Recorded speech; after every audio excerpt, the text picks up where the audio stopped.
सिपारे ॿिए सूरह बकरा जो 20 रुकू उनजो तर्जुमो ॿुधंदासीं। बिस्मिल्लाहिर्रहमानिर्रहीम।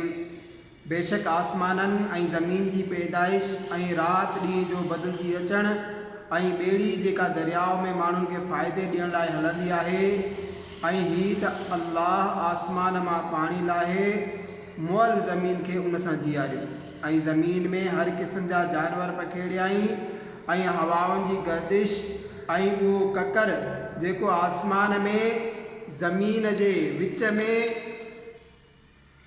हुकुम जो फरमान बरदार थियल आहे। उन्हनि सभिनी में अक़लमंदनि जे लाइ ज़रूरु निशानियूं आहिनि ऐं के माण्हू अल्लाह खां सिवा ॿिया महबूद बणाईंदा आहिनि जो उन्हनि खे अल्लाह वांगुरु महबूब रखंदा आहिनि ऐं ईमान वारनि खे अल्लाह जे बराबरि कंहिंजी महबत न आहे।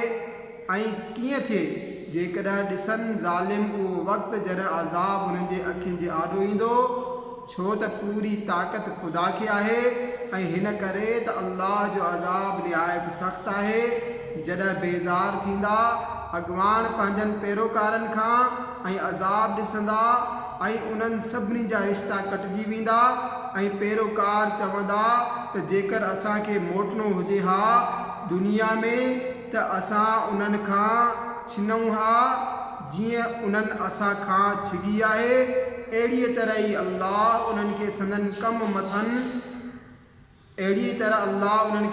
कम मथनि हसरतूं बणाए ॾेखारींदो ऐं उहे दोज़ख खां निकिरण वारा न आहिनि।